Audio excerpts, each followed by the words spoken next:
has not been working lately, and it doesn't look like it is. So I'm gonna go chase down this link, Adam. But congratulations on your little bit of a heater here. Who knew you were going to be such a great NHL player? Yeah, it's been pretty fun. Nice night in basketball last night, but I also managed to grab second in an NHL tournament, which even though the money obviously wasn't comparable, it still feels pretty cool just because it's NHL. So yeah, it's been a fun couple of days. So I guess the NHL guys are a little disappointed that you're not vacating their lucrative streets. No, I mean they should be very happy that I'm there, and hoping that I stay as long as I possibly can. Yes, good times, good times. Yeah, I did not have quite the excitement last night. Got a little mad after Anthony Davis went to the locker room, so I went to bed. Ended up actually winning, which was nice. Lost on Yahoo, a won on SuperDraft.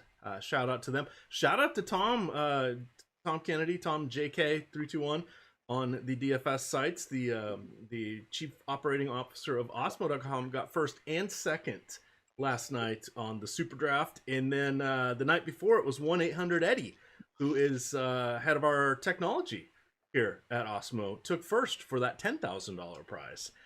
I min cashed both nights with my single entry in the contest, but hey, money is money, Adam. That it is. All right. Always better to win than to lose. Did you see the one chip challenge? Yeah, that was amazing. I went back. I didn't see it live, but I went back and rewatched it when everyone was talking about it. That looked painful. Yeah, so for those of you that don't know, Laffy and Josh did a bet where the winner. So it's a one chip challenge. It's a tortilla chip that's made and infused with a Carolina Reaper, which is I can't remember the hotness scale or whatever they have for peppers, but it's like a ghost pepper. So it's one of the. So I googled it yesterday. Oh, okay, I was trying to find out like how hot it really to was. Other peppers. And so I don't remember what the name of the scale is that they use, but for reference, jalapenos run from like 2,000 to 8,000 units. Ghost peppers run from like 800,000 to Scoville, 1,000,000 units. Scoville heat units. Yeah. And then the Carolina Reaper runs from 1.4 to 2.2 million. So just blows all of these other ones out of the water. Yeah, so it was kind of interesting. So they had a bet. So what they did is they didn't know who was going to win, so they each got a chip. So whoever was going to lose the bet for the NBA All-Star game would have to eat it on air. Well, Josh did it, and Laffy was supportive of him. And then Laffy said if the show got to 500 likes, he would eat the pepper, and it had 5 minutes to get there, and it got there. So Laffy had to eat his pepper chip as well. So I do not envy them, and for those of you saying in chat that I need to do it next, I will not be doing that. I think of jalapenos as relatively spicy. I'm not. Yeah, so I don't think I physically could do it. No. I like spicy food, but my tolerance is incredibly low.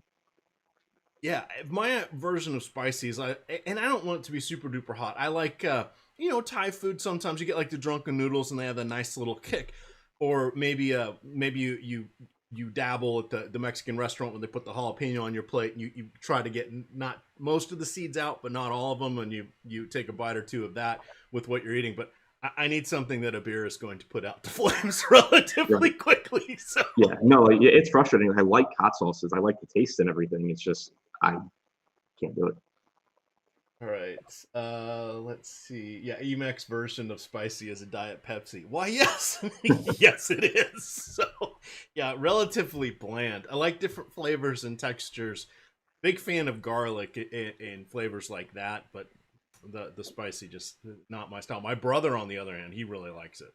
The hot stuff, and like you said, yeah, the Cholula hot sauce on my eggs. That maybe a little Tabasco. If I'm out at a breakfast buffet or something, that's about all the farther I really go. But, in any event, let's look at our slate here. We have a 6-gamer today. And of course, we are brought to you by SuperDraft. So we are going to talk about that a little bit. They are starting at, I think they're starting at 7:30 tonight. Yes. So the games are fun. So we have 6 of them, Adam, and they're staggered. There's literally one going off every 30 minutes until 9 o'clock. So it's kind of a compressed slate tonight, and then I think they double up at 8 o'clock. I think there's 2 games that start off then. Yes, indeed. And then we have the ABC featured game is Philadelphia at Milwaukee. So that is going to be a fun one as well, because that is Giannis against Philly. So I'm looking forward to that. So we've got a good night. There's a random 3:30 game. That's Sacramento, and that's the Clippers. We'll have projections for that up shortly for the single game contests, etc. But we're not really going to focus on that one. Paul George and Pat Beverly, I believe, are both out. That's really the big news there. Reggie Jackson, I believe his contract will be official in time for him to play today. I haven't fully seen that, but that was the timing of things. And then, Sacramento, what? Jabari Alex Parker. Len, questionable. Yeah, but Jabari Parker is, yeah, he's on their team now. Who cares? Yeah. It doesn't matter. they're not great. They still have the same guys that are their bigs are Rashawn Holmes and still out, and Bagley, of course, still out. So tougher game there if you're going to look at Fox or Buddy Hield or Bogdan Bogdanovic going against the Clippers defense. And my God, the Clippers just they keep picking up good defenders. Adam, it's kind of a crazy. I mean, the cupboard is overflowing. It's an embarrassment for them at the moment. Now, if we're talking, Marcus Morris being your 8th best defender, and he's still a pretty good defender. Kind of interesting. But let's talk about our main slate here. So I'll get you kicked off and see what's up with our tweet. But we have Brooklyn at Charlotte. Brooklyn's favored by 3.5. Lowest implied point total of our slate. It's at 211. We do have Dallas at Atlanta. We're going to spend a lot of time on that one. They are at 240. But it's kind of an interesting one here because Kyrie Irving has undergone season-ending shoulder surgery.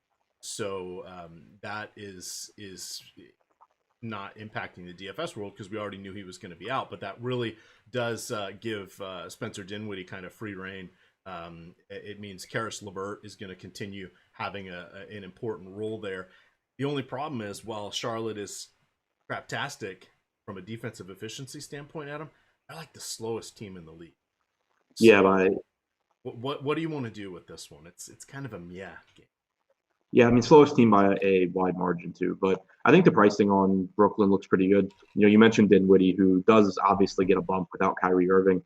He does take a hit now that Karis LeVert is back. We saw games earlier this year where Irving was out and LeVert was out, and it was just really the Spencer Dinwiddie show. Now LeVert does take a lot of that, so I think Dinwiddie is still okay. But I do prefer LeVert, who in 11 games since his return without Kyrie has averaged 1.14 DraftKings points per minute.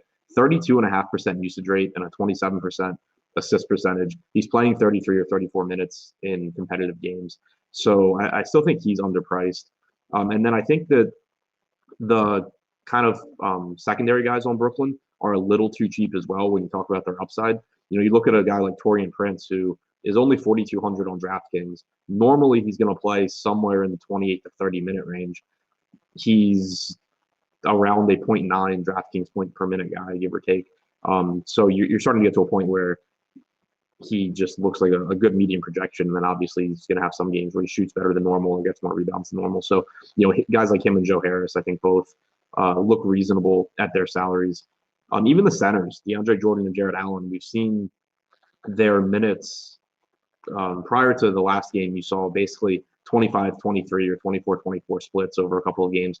Last game, DeAndre Jordan actually started the second half. He played 38 minutes, including overtime. Allen only played 12. I think that, even if you assume that it goes back to like 24 minutes apiece, when you're talking about 5,500 on Jordan and 4,300 on Allen against one of the worst defensive front courts in the league, even those guys give you some upside. Yeah, and that this is a game where, or pardon me, this is a slate where a lot of things are going to be really heavily concentrated on just a couple of the games. So with regards to, I mean, you never know. I mean, this is why they play the games. You don't know if it's going to go into overtime. You don't know if they're going to make 50% of their 3-pointers. You don't know what's going to happen. So we hate to cross anybody out, considering we just have 12 teams in our player pool. This is probably the least desirable of the games, but as Adam mentioned, the pricing is not the worst, in the world here. I'm a little sad that I have been playing Karis LeVert over on SuperDraft because he's been coming in with like a 1.6 or a 1.7 multiplier. We don't get that game tonight because they're starting at 7:30.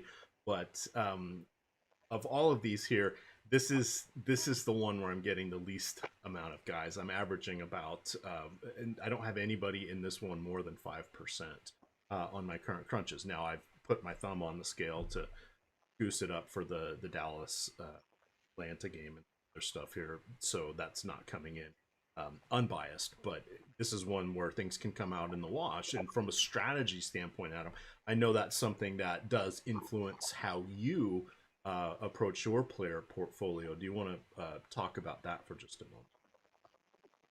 What's the Meaning question? if people are lower owned, or higher owned, that influences you oftentimes to go in the other direction if it's not a, oh god, this is such a great spot, I'm just going to go over the field kind of situation. So these guys would kind of be marginalized for most people, but how do you approach these kind of guys in your player pool? I mean, I think that there's a few good values from this game, so I'm higher on this game in general than you are, I think. Okay. But I mean, it's just all about trying to make the best lineups you can that are at least somewhat contrarian to give yourself a leg up. So we don't have ownership projections out yet, but if guys from this game aren't going to be popular, then I think that it makes them even more appealing because guys like Karis LeVert have a really high ceiling, and maybe they're not optimal plays from like a cash standpoint or from the first projected lineup you come up with, but I think that still strong options. So if they're lower owned, even better. All right, we do actually have ownership. I was on the wrong page. So I just want to see who from this game is popping. So Taurean Prince is the most popular at right now, 25% on DraftKings, and then we also have Joe Harris and Terry Rozier coming in around 20 on FanDuel. Like anybody's very excited here. It looks like PJ Washington at 17% is the first guy that comes in. Oops, one there. Karis LeVert at 18%, and then Yahoo. Let's see. Yahoo has LeVert and Joe Harris at 25% or so. You've got Harris at 13. That's an okay price point. You've got Karis LeVert at 26. I think that's solid values over there on Yahoo, and they're amongst the top 10 or so most popular plays. So there's a little bit. What is going to happen here with the front courts? Both for the Cody Zellers of the world, and why am I blanking? And DeAndre Jordan and Jared Allen. What's going on with this? Bit of a mess. It almost feels like we've seen a switch more towards DeAndre Jordan than Jared Allen. Has that just been slumping or hot hand that's tipped the scales in Jordan's favor? Yeah, it's been kind of unusual. Last game, I think maybe you can chalk some of it up to Joel Embiid just being, one of the more difficult matchups in the league. But even prior to that, for a lot of this season, you've been seeing Jared Allen get 28 to 30 minutes and DeAndre Jordan mostly be in the 18 to 20-minute range. But even prior to the game against Philadelphia, over a couple of games, you were getting 24-24 splits or at least in that ballpark. So not really sure how exactly to handle it going forward. You'll want to definitely keep an eye out for the starting lineup because Jordan started the second half against Philly. I don't know if that was just matchup based or if they're changing things going forward. But if Jared Allen starts, I will project probably something like 24, 25 minutes for Allen and then the rest going to Jordan. If Jordan starts, I would be more inclined to go like 28-20 in favor of Jordan or something like that. Okay. And then kind of going over to the Zellers, Cody Martins of the world, is there anything that stands out for you on the Charlotte side? Malik Monk is someone who's been playing quite well recently. Yeah, he has. I think that the most appealing price point for me is $5,300 Terry Rozier. He isn't a great player, but he's between a 0.9, 0.95 DraftKings point per minute guy. It's a huge pace-up spot for the slowest team in the league, obviously. And you should expect, low to mid 30s in minutes from Rozier. So he just looks like someone that has a really solid medium projection for his salary, which, kind of naturally means that he has a high floor and a higher ceiling than his salary really dictates. He's even recently over the last month or so, he has a usage rate about the same, even a little bit higher than Devontae Graham, who has really come back down to earth. So I think Rozier really stands out. $4,700 for PJ Washington is reasonable. It's his minutes have been volatile all season, which on one hand is nice because sometimes you get those 34, 35-minute games. Normally he's going to come in the 30 to 32-minute range, which I think makes him, kind of a neutral option here. As far as Zeller goes, played 25 minutes last game. I think normally you're going to get somewhere around 24 minutes from him. You also have Biyombo getting some minutes. Hernan Gomez was back out of the rotation last game, but normally you get somewhere around 24, 25 minutes from Zeller, somewhere in the 16 to 18-minute range from whoever the backup center of the day is, and then the rest of those minutes go to PJ Washington. All right, let's see. If I've had coffee yet. Yeah, I got up at 6:45 this morning. Not fun. Adam, did you sleep last night? Because you were in chat bright and early this morning as well. Were you surging on the adrenaline of a six-figure night? I actually fell asleep a lot quicker than I normally do after big wins. I still didn't sleep a lot. Like I think I went to bed at like 1:30 or something. Oh, good times. No, I had a coffee this morning, or iced coffee. I like the iced coffee, and then I have a soda now. So I'm thinking there's probably a nap in my future, but there's also going to be a margarita in my future today, Adam, because it is National Margarita Day. My wife pointed that out, so we will be having tacos and margaritas probably for lunch. So today, the worst day possible to work or to be a bartender at like a chain restaurant. Yeah, I will be your Olay pal email today in honor of National Margarita Day. All right. So wrapping this one up, Rozier probably your number one guy from the Charlotte side. Is it Dinwiddie or LeVert from the Brooklyn? LeVert from the Brooklyn side. Now we've got a fun one here. Dallas at Atlanta. So this is a back-to-back for Dallas. I do want to point out that we don't know if Kristaps Porzingis is going to play or not. They have we've heard that they're not limiting him for back-to-backs. However, he did play 34 last night. He has played in just 4 back-to-backs this season. The last one was let me see, in January. The January 27th and 28th, when he played 26 minutes in Oklahoma City, and then the next night back at home, he played 20 minutes against Phoenix. There have been 2 or maybe 3 other opportunities for him to play back-to-backs where he did not since then.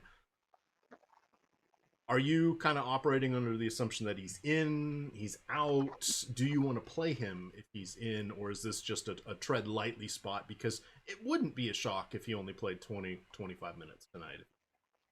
I think that would absolutely be a shock. Okay. I think that there's a chance he doesn't play. I'd be really surprised if they just play him but don't really play him. So I think that, it's just a big piece of news to keep an eye on, but I'm operating under the assumption that he's going to be good to go until I hear otherwise. All right. So Doncic, we'll start off there.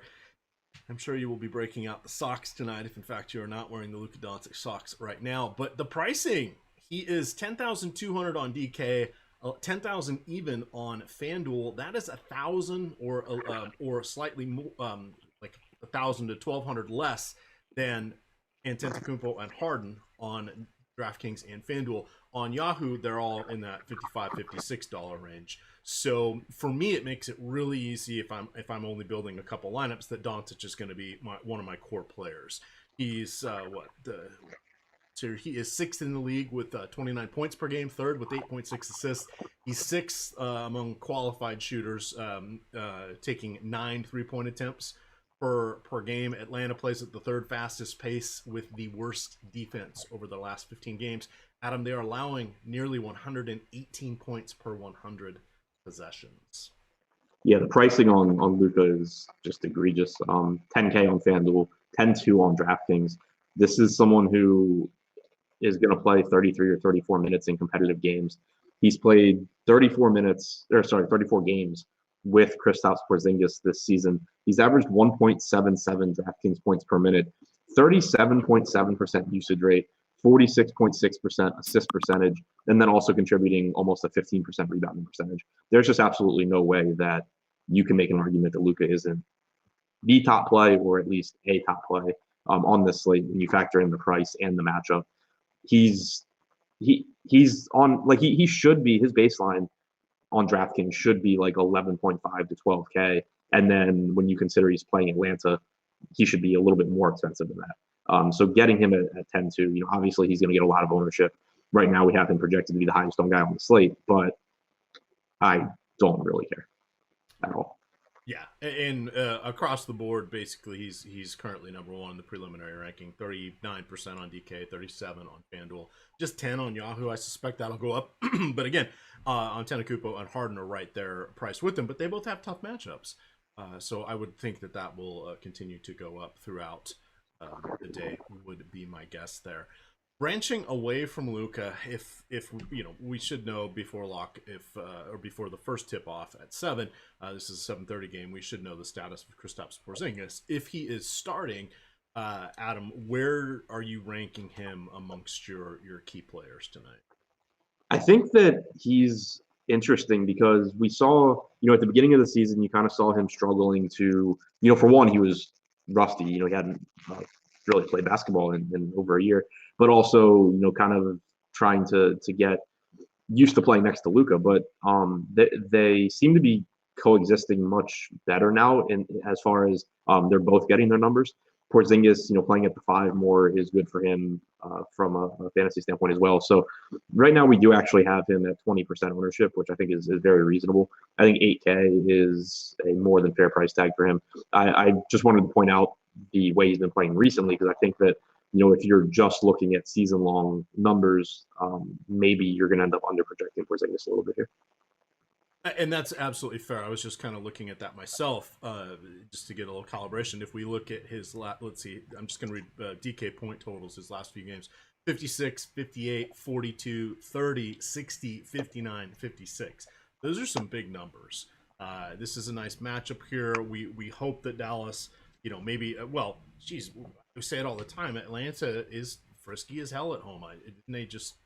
Was it Miami that they beat on Thursday? I'm losing track of days here, but they're, they are keeping things competitive, especially now that they've got both Trae Young and John Collins in the mix. So yeah, it was Miami that they beat.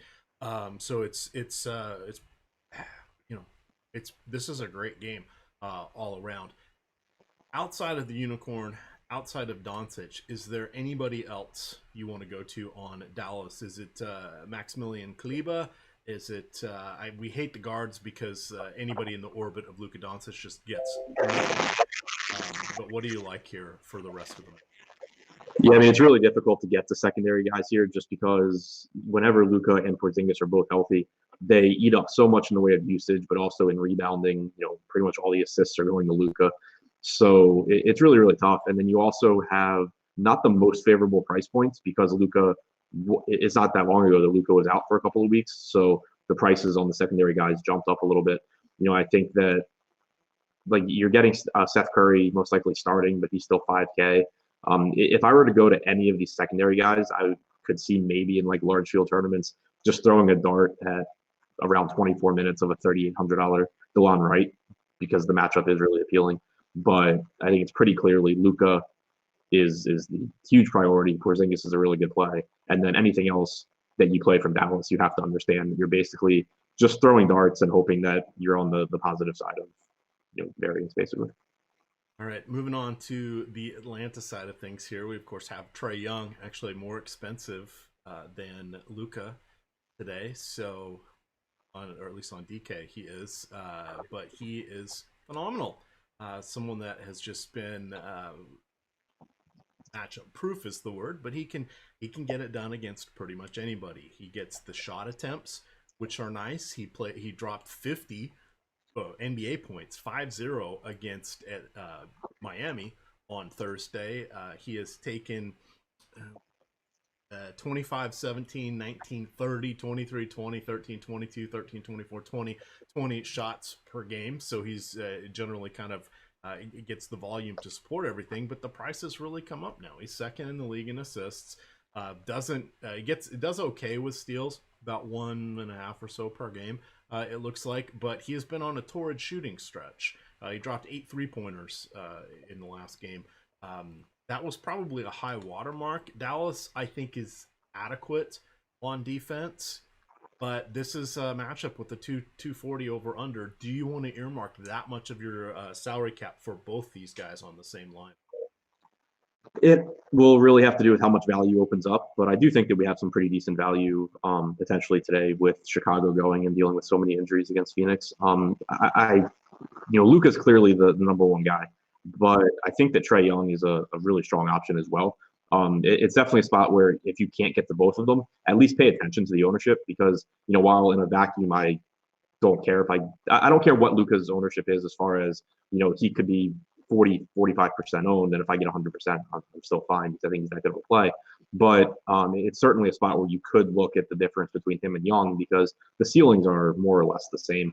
Luka's going to project a little bit better, but you really can't overstate how good Trae Young has been, especially with John Collins in the lineup this year. Young's played 25 games with Collins, 36% usage percentage, 48.1% assist percentage. He's averaged 1.56 DraftKings points per minute. And then you're also just getting monster minutes from him. If this game's competitive throughout, you would expect that he plays 3 or 4 minutes more than Luka does. So, that helps a little bit as well since he's still a less productive per minute player than Doncic. So I think Young clearly is secondary to Luka. But when you're just talking about a ceiling standpoint, there's not a huge difference in terms of the ceiling. All right. John Collins be the other key guy. He's coming in right around where Porzingis is priced. Within a couple $100 of each other on DK. They're within $1 on Yahoo, but they're $1,000 apart on FanDuel. Would you prefer the $1,000 discount in John Collins in this matchup? For $1,000 less, I think he's appealing. Where they're similarly priced or he's more expensive, I prefer Porzingis. And then, Chad is mentioning Tim Hardaway Jr. has played in Atlanta a couple times. So we've got that. What do you want to do with some of the Cam Reddish? Very, very cheap. So he is 11 on Yahoo. He's 41 on DraftKings, and he's had some decent games lately. Is this a new trend, or is he just in the middle of a hot streak? Is this coming at the expense kind of Kevin Huerter, Jeff Teague, etc.? Huge beneficiary last game of foul trouble to multiple people. DeAndre Hunter picked up 2 fouls in the first 2 minutes of the game, so you got Cam Reddish in basically right away. In the third quarter, John Collins picked up looks like his third and fourth fouls within 4 minutes, so Reddish subbed in for him. You ended up getting 37 minutes from Cam Reddish in that game.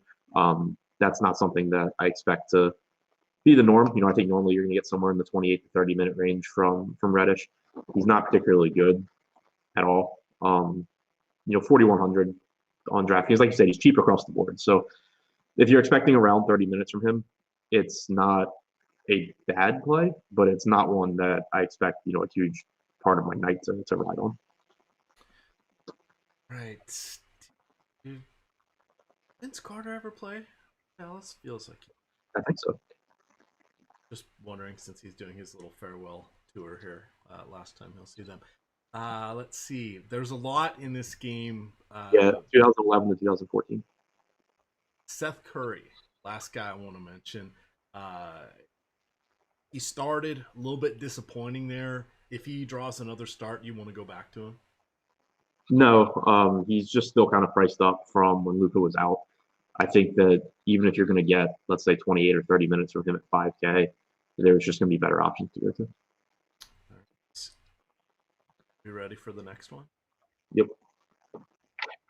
We are on to here we go. This will be a lot of injuries in this one on the Chicago side anyway. Phoenix and Chicago. Let me back to my notes here so I don't miss anybody.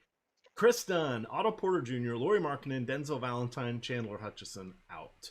Wendell Carter Jr. doubtful, which is not out, and he's going to return at some point here, but he hasn't played in 6 weeks. And then Luke Cornett, doubtful, left Thursday's game with the sprained ankle. I've saw a couple sites had Hutchison out indefinitely. He got a cortisone shot in his shoulder. I've seen a couple list him as doubtful. He's not going to play. So what we saw on Thursday, it was Ryan Arcidiacono getting the start. It was Kobe White and Shaq Harrison coming off the bench. One of my better value plays today that I wrote up is Tomas Satoransky, Adam. Main reason I want to like for him is I trust the minutes. He will have the opportunity. Will he take the shots? I don't know, but he will have the opportunity to take probably 10 or 12 shots, field goal attempts for him today, which is the key to getting him, flirting with 40 fantasy points. He has nice assist production, and he's just an all-around solid play. He's averaging 30 and a half minutes over his last 9 games, and he is averaging about a fantasy point per minute. So he's the guy I'm picking amongst the riffraff. I don't really want Arcidiacono or Shaq Harrison. Can't really trust him. I see a lot of people talking about Kobe White. You and I have talked about him a couple different times on our Saturday shows. We are going to again. He is so scoring dependent. I feel like I want other people to take on that risk rather than me if I'm just building a few lineups. Mass multi-entry, yeah, he'll be a part of the portfolio, no problem. What is your read here on the Chicago backcourt? Yeah, I mean, I'm with you as far as I think what you were saying about Kobe White. It's not that I dislike Kobe White. I think he's a perfectly fine value. I think you get 30 to 32 minutes from him, and he's certainly more than capable of outproducing a $4,700 price tag. The thing that is kind of interesting to me is that, and we saw it last slate, and right now we have it projected this way in the ownership projections, Satoransky is more or less the same price. I think that his playing time, like you can project a couple more minutes for him because of Hutchison being out as well, kind of having a trickle down effect. So I think that you're going to get 32 to 34 minutes from Satoransky. You're going to get, those 30 to 32 most likely from White. They're similar in terms of per minute production. They're obviously in the same matchup. Why are people rostering Kobe White more than they're rostering Satoransky? I think that their range of outcomes is pretty similar, but I do think Satoransky gives you a little bit higher floor since he does a little bit more in the way of peripherals. I think that between the two, I prefer Satoransky, especially if he's going to be a little bit lower owned than White. I think that, again, I think White is fine as a value. He's going to get opportunities. It's just that his price tag has come up a little bit, as it should have, and the field is there. So I think that kind of the profit margin, I guess you could call it, is pretty thin on Kobe White when you factor in the ownership and the rising price. Yep, it 100%. Not to bury the lead, but let's have some fun with numbers here. So Zach Attack is averaging 21.3 field goal attempts over his last 29 games, Adam. How many times do you think he has had less than 18 field goal attempts in a game in 29? 5. 3. That is nuts. That is just nuts. So in this stretch, he's averaging 1.24 fantasy points per minute, 36 and a half minutes per game. What do you want to do with him? Is he... The hard part is we know he's not going to get a double-double, which we can see from Trae Young, but he has, 60 fantasy point upside here. What do you want to do with Zach? So for one, I think that the assist numbers are, I mean, he could get a double-double. Like, it's unlikely, but he's getting, 6, 7, 8 assists pretty often. He's got a 27% assist percentage in the 10 games since Markkanen's injury. So, he does at least get you some peripherals in addition to the shooting. But 31.9% usage without Markkanen in the lineup. He's for the year been in that range, usage-wise as well. So I think that, obviously I prefer getting to a Trae Young or a Luka, but if you can't find the money or if you can afford one of those two plus Levine, I think he's still a great option just because he plays huge minutes. It's not a bad matchup, and he's going to just carry so much of the offensive load. All right, how are you feeling about Thaddeus Young? He was key to a lot of people's night on Thursday.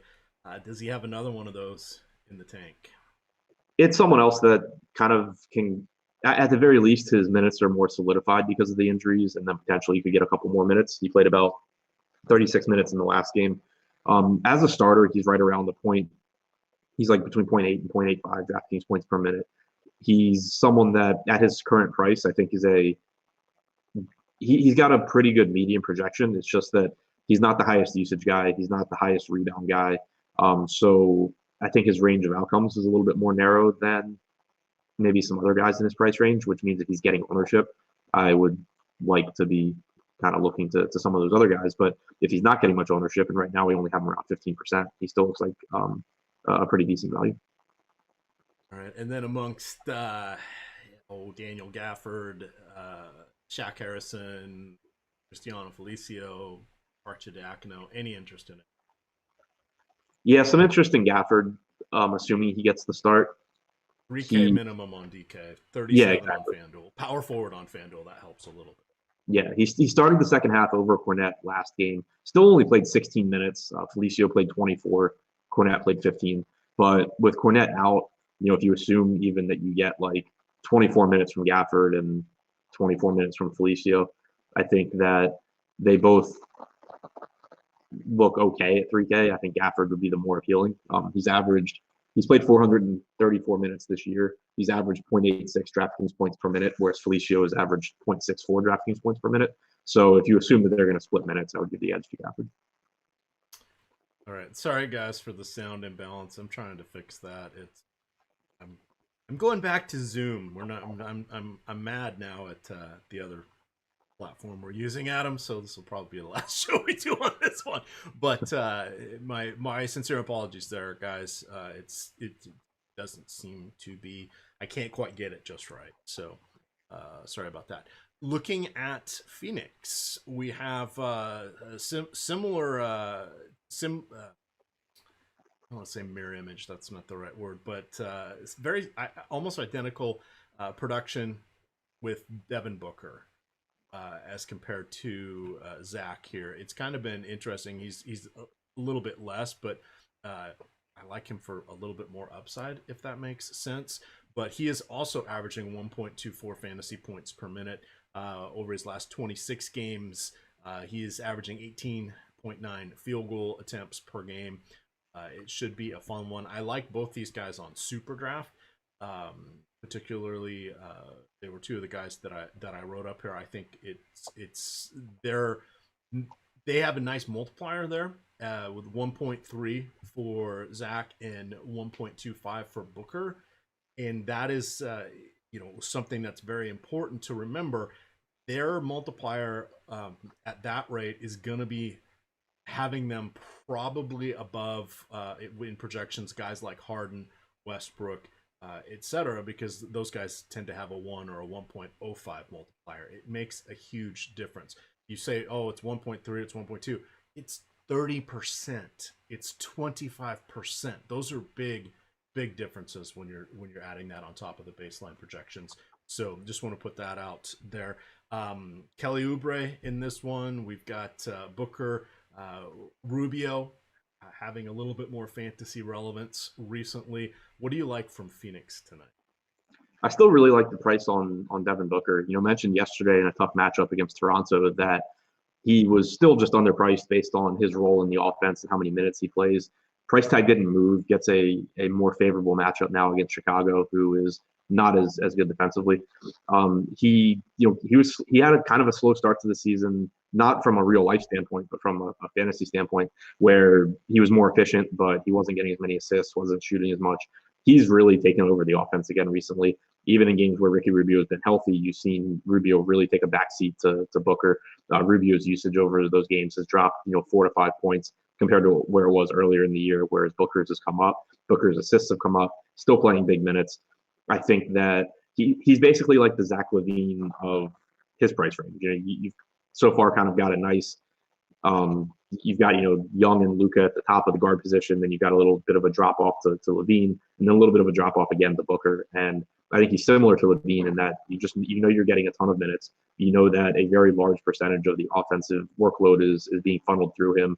You've got a pretty nice 112 total here for Phoenix in what should be a competitive game. So I think Booker looks like a really high floor, high ceiling option.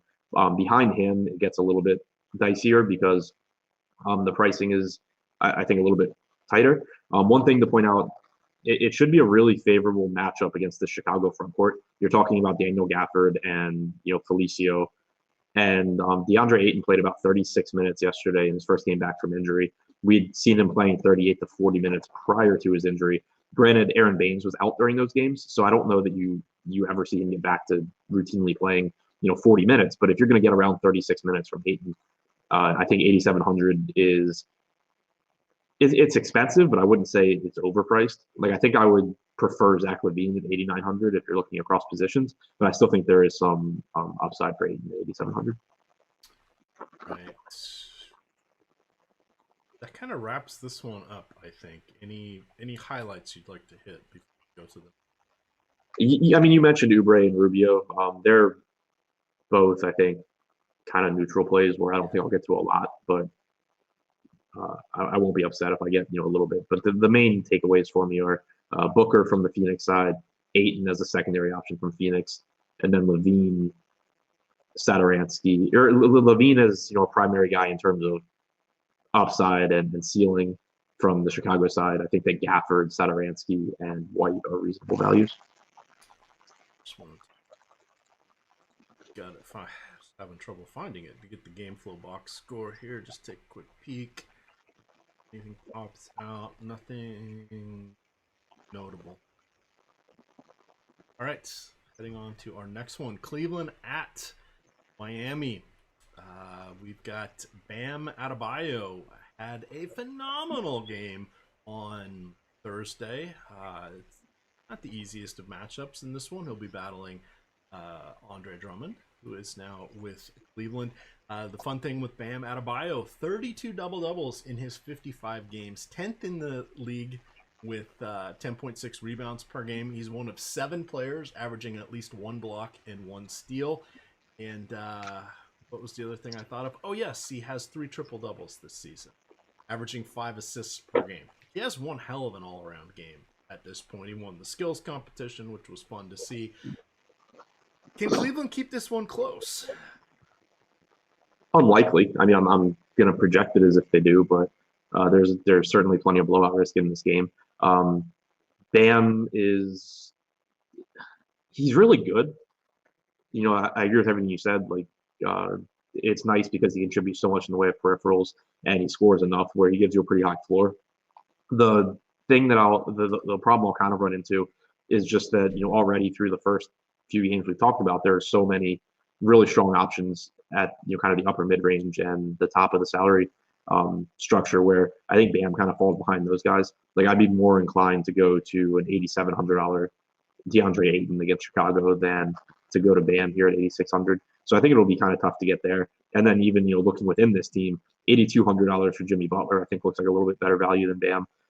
So I think it might just be he's kind of a casualty of how many options there are in that price range. I want to look at so I do like Adebayo as a play on SuperDraft. He has a 1.25 multiplier. Jimmy Butler has a 1.30 multiplier. That one's kind of interesting. And then you've got Dragic, who has a 1.65 multiplier. He's Dragic at a little bit of a discount compared to Tomas Satoransky around the various sites here, Adam. How do you compare those two guards? Do you still want to lean Satoransky, or is the discount worthwhile for on? I think that they're pretty comparable. Satoransky's, I would lean toward whichever one's cheaper on the site that you're playing on. They project pretty similarly. Looking at the rest of Miami here before we get to the fun, that is Cleveland. Any interest in a Kendrick Nunn, a Jay Crowder, etc.? Crowder got the start last game, and his salary actually has come down. So some interest there. I mean, he's still not going to be a high usage guy, and you're just hoping that kind of he runs into rebounds or that he shoots really well. He dealt with foul trouble in that game, so I'm not. He started and only played 23 minutes. I think that normally, assuming he starts, you probably get at least like 28 to 30 minutes from him. So nothing exciting there, but I think at least worth mentioning. But overall, with the addition of Iguodala and Crowder, it's kind of just made the rotation thinner and, or sorry, not thinner. It's made the value thinner from the kind of fringe rotation guys. So it's pretty much Dragic and Butler, Bam, and then Bam from Miami. All right, let's talk Cleveland here. Back to back. Thoughts on Kevin Love playing tonight? I hope we get that news before lock. I think I'm going to assume he plays until or unless we hear that he doesn't. So let's do it this way. If he is in, are you interested in anybody from? If he is in, I am not really interested in Cleveland. Yeah, I mean, I can kind of think of as Darius Garland as a pivot away from some of the Chicago guards. I was thinking potentially Kevin Porter, but okay. Yeah, I mean, it's pretty much just not a spot where I think I'm going to really need to get to. 102 total, good Miami defense, not a fast-paced Miami team, and pretty much every other team on this slate has guys that I like. All right. Now, let's say that in this next scenario, Kevin Love is out. Does that move the needle on? That gets you to a Larry Nance Jr., potentially an Andre Drummond. Yeah, so Drummond's minutes are really concerning. Yeah, I mean, it makes sense because it's kind of like the issue that you have in Denver with Jokic and Plumlee, where the backup is a productive player, and so sometimes, in the Denver case, it's just that Jokic doesn't play as many minutes as he would if they didn't have Plumlee. But in this case, you have Drummond and Thompson, where you're really just running a hot hand risk. Where we've seen Thompson twice now just get the closing minutes over Drummond. I'm sure that there's going to be games where it goes the other way and Drummond gets more minutes too. But it just makes them really, really risky. Especially the more expensive of the two. And Drummond, you're paying basically the same price for Drummond as you would be for someone like Ayton or for Bam, where Ayton and Bam are going to get somewhere around 36 minutes.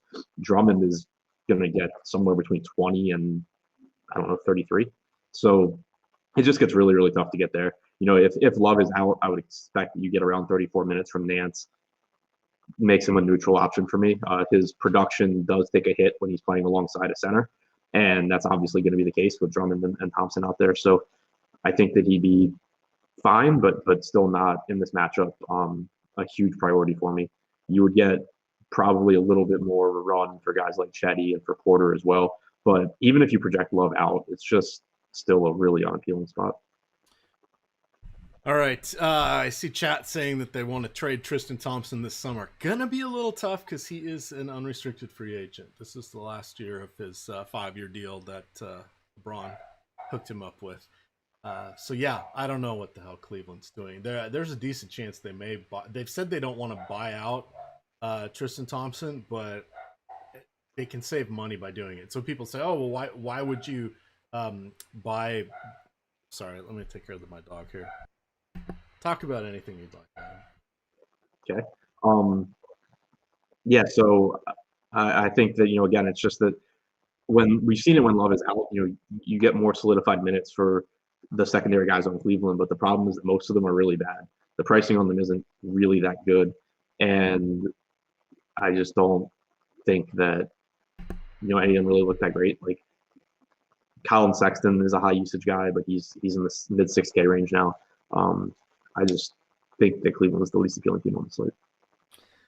All right. Sorry about that. My apologies. Between my microphone and my dog, it's been a banner morning. All right. Let's head on to our next one here. Adam, Philadelphia at Milwaukee. Milwaukee favored by 8.5. This should be a fun one to watch. We have Al Horford at $4,600 on DraftKings, and I still don't want to play him. Let's talk about that for a moment. What do we do with Horford here? It's tough. I mean, he's just been really, really bad this year. From a real life standpoint, from a fantasy standpoint, it's been pretty bad. I think that I expect him to continue coming off the bench here. You've got So basically, the problem is, he's obviously still playing all of the minutes that Embiid's not playing, but you're just getting fewer overall minutes. He played 18 minutes against Brooklyn in a game that went to overtime. Maybe he gets a little bit more run here because of Giannis, but I don't really think it's that likely because in their prior games, it's been Embiid defending Giannis whenever he's on the floor. So I think that Horford's still not really that appealing. Like he played 20, I think it was 27 minutes the first game he came off the bench. That was the game where Embiid was in a bit of foul trouble and didn't play as many minutes as usual. If you expect that you get around 32 minutes from Embiid here, I think that at the most, I'm not giving Horford more than 24 minutes. Just wild the way that working out these days. Ben Simmons should be playing, missed Thursday with back injury, but he should be good to go tonight. Again, this is one I want to watch. I'm not really excited to play any of the guys here, but Giannis, ideally, even though they're 8.5 point favorites, ideally a competitive game here. We saw this. This will be what, third time these teams have played. Milwaukee lost on Christmas in Philadelphia. They beat 3 weeks ago, or 2.5 weeks ago, they beat Philadelphia by 10 points at home. So this is kind of a rematch of that. Giannis in that last one had 65 fantasy points, played 35 minutes, 36 points, 20 rebounds. The rebounds with Giannis have been ungodly, Adam. 16, 18, 20, 17, 19, 16, 16, 14, 12, 17, 9, 17. Was this Andre Drummond or is this Giannis Antetokounmpo here? Yeah, I mean, it's another really good high-priced option on this slate.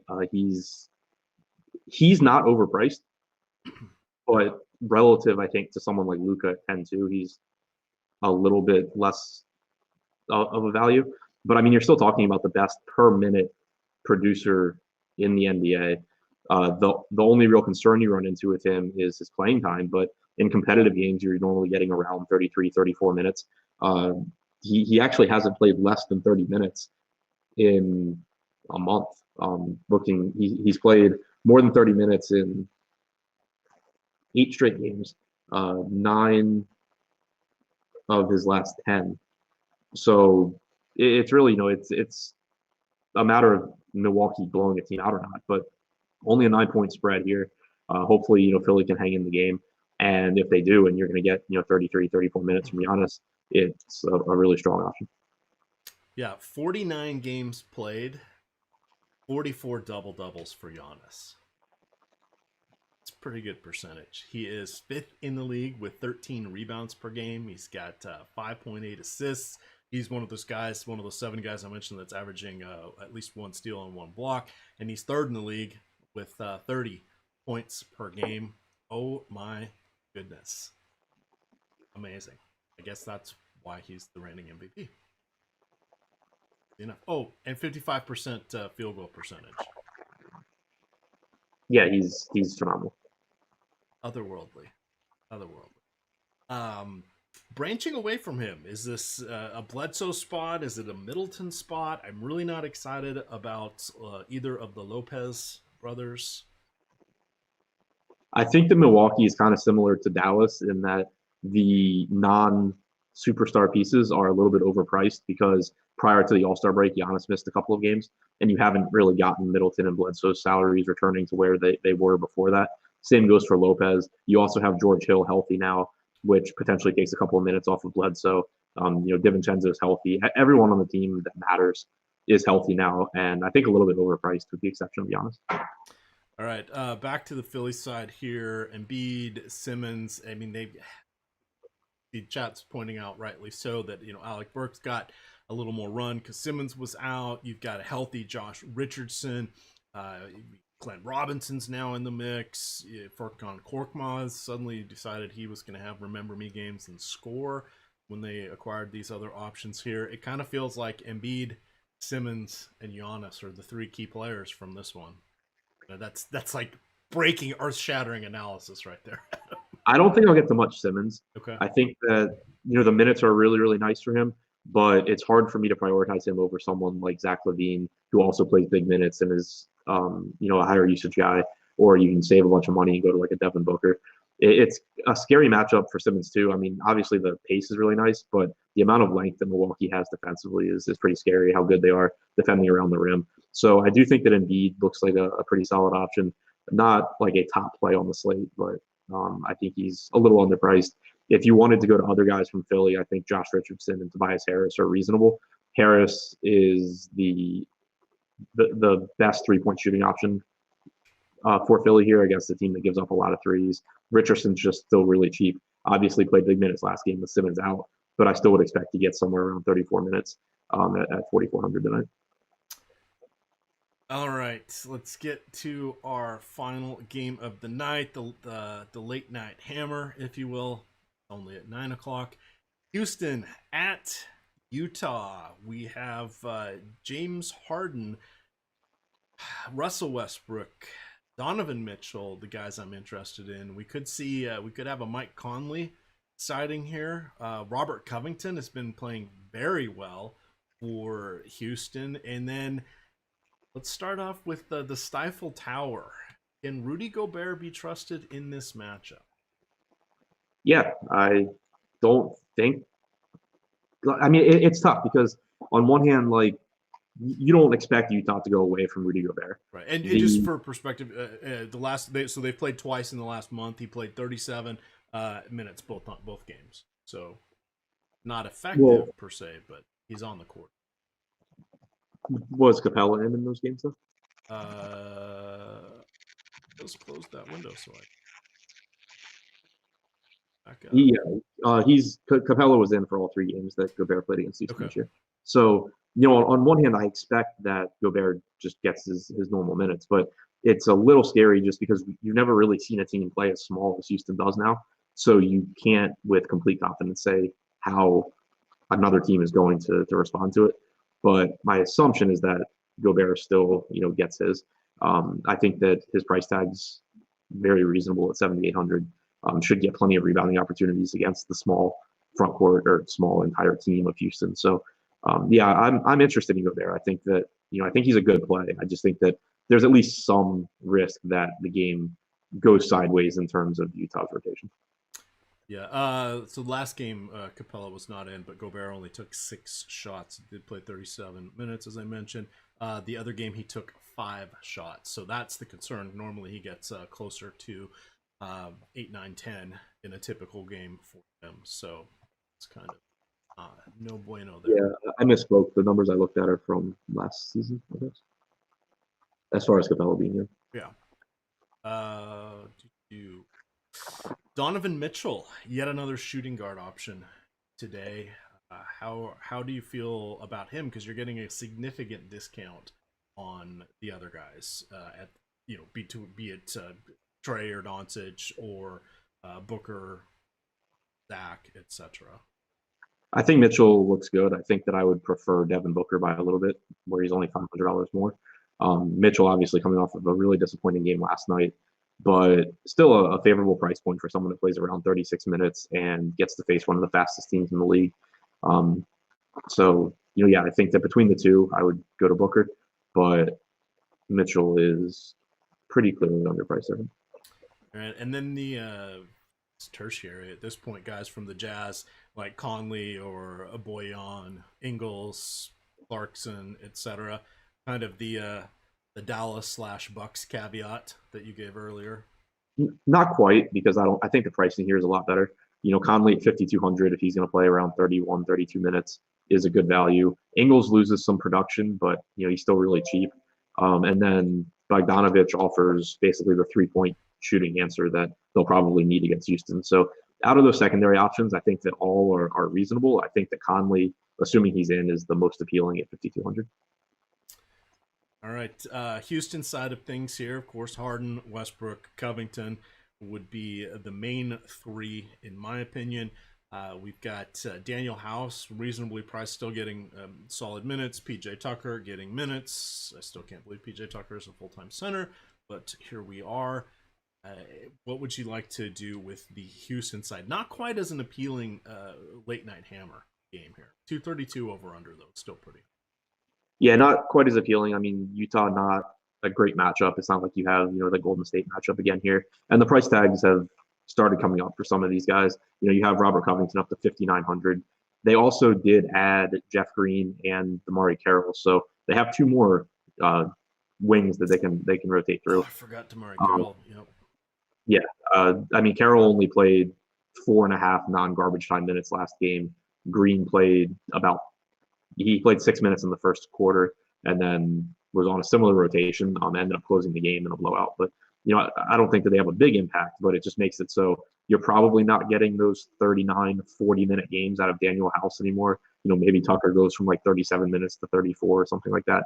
And with the prices rising at the same time, it makes it pretty tough. So I think mostly my interest is going to be contained to Harden and Westbrook here.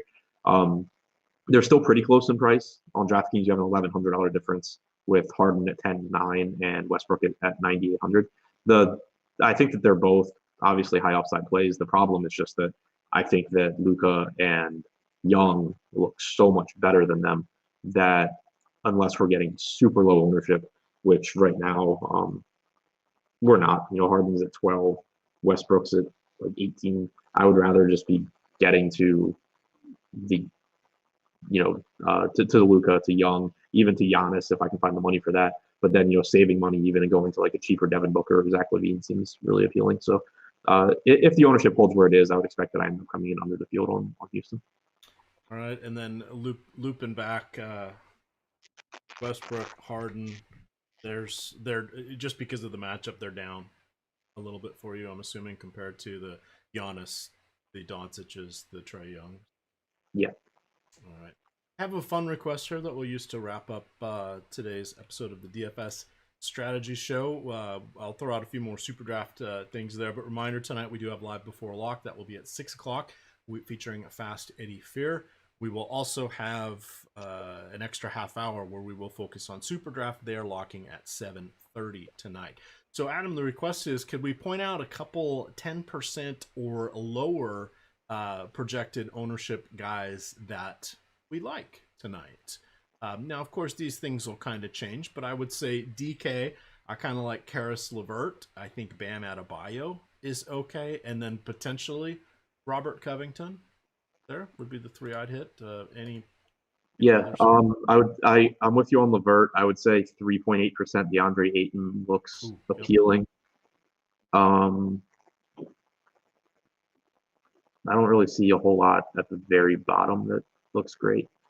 All right, if we move over here to FanDuel, definitely for me, Tomas Satoransky at 7%. You do have Ayton there at 9. You've got Joel Embiid at 10, but that's costing you your center slot. I have to see what you want to do there or not. Shout out that PJ Tucker is now a center on FanDuel, Adam. Yeah, that makes it even tougher to roster PJ Tucker. Good times there. And then I don't on FanDuel at 3,800. I don't mind Maxi Kleber. He's at 10%, so that would kind of be some names for over on the old Yahoo. Here, I think Covington at 8%, Ayton at 7%, Kleber and Kelly Oubre at 7% would be solid. I'll throw on FanDuel. 1% on $5,600 Ricky Rubio in there. Okay. Over to our friends at SuperDraft. So, reminder here for SuperDraft, we've been featuring them a lot.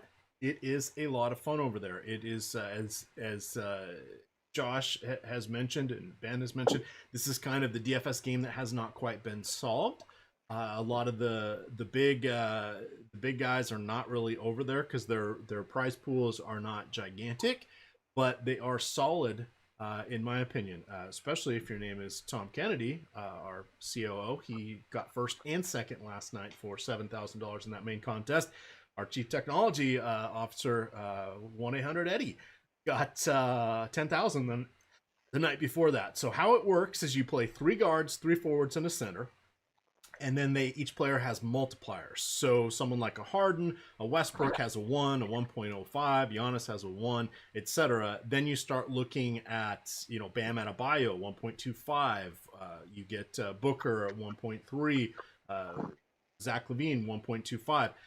that's the multiplier on top of their fantasy points. So don't discount the fact that that's 25%, that's 30% added on to their baseline production. What is the scoring system over there? Well, it's great. So we don't have to worry about salary caps, but the multiplier kind of tries to level the playing field somewhat, but there's still major inefficiencies in how this works out. But you do have 3 points for blocks and steals.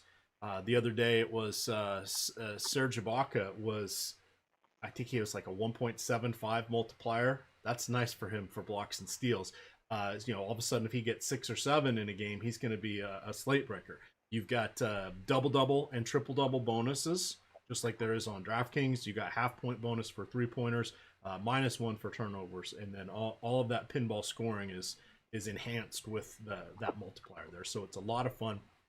You'll definitely want to check them out. That's at SuperDraft.io. If you use the promo code Awesemo10, you will get I believe it's a $10 super cash for signing up. If you use that and you make a deposit of $100, you can get up to $30, I believe it is.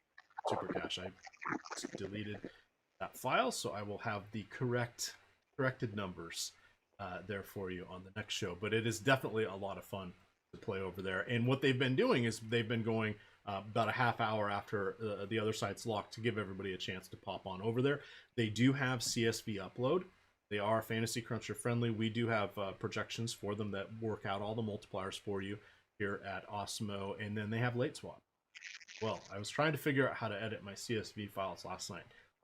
A little tricky there. I've asked them if they could come up with some instructions because it's not as straightforward as one would think. So I was emailing for it last night. But you can check it out. I was playing in the nickel.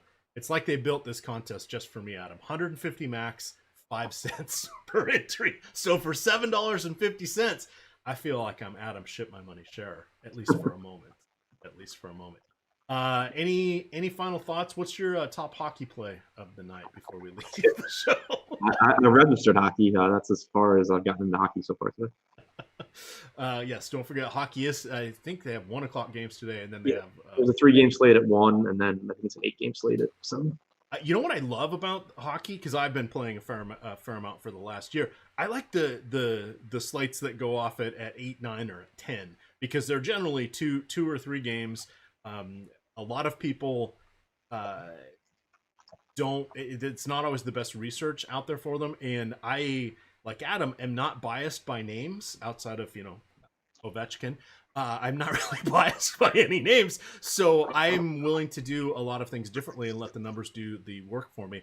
And using the Awesemo projections, along with the ownership projections and the boom bust tool for the lines, that's been a nice little addition there. So thank you to Alex Baker, Awesemo himself, for sharing that with us. So this is the fun stuff you can get behind the paywall. So if you guys haven't signed up yet, if you use the promo code NBA Strategy, all one word, you will get 50% off any one package. Adam, last thoughts before we get on out of here? No, I think obviously it's Saturday, so keep an eye on news. Normally we get a little bit more than usual on the weekends, and then I'll have the deep dive article out in a few hours. Right. Oh, Adam, they are asking, did you play Poker Stars? A long time ago, yeah. What was your username there? I actually don't even remember. I didn't play that much. I played, but I kind of was. I got into it like a couple years too late. Gotcha. I've never played online poker for what it's worth. So there we are. I just where I was living, they just didn't have it, and I didn't want to use alternative means to get onto it. That was kind of, I guess, a mistake. But in any event, because I had some friends that did a nice little. They'd play for they'd go on these jags over the weekend, and they'd win like $10,000, and they'd do that 2 or 3 times a month. It was pretty crazy. I never got it. It was too boring for me, and I didn't have the right setup to do multi-table like they would do. There we go. Yeah. I did it in college for like a year or whatever, but I was kind of just starting to build my bankroll up when Black Friday happened, so didn't really go anywhere with it. Gotcha.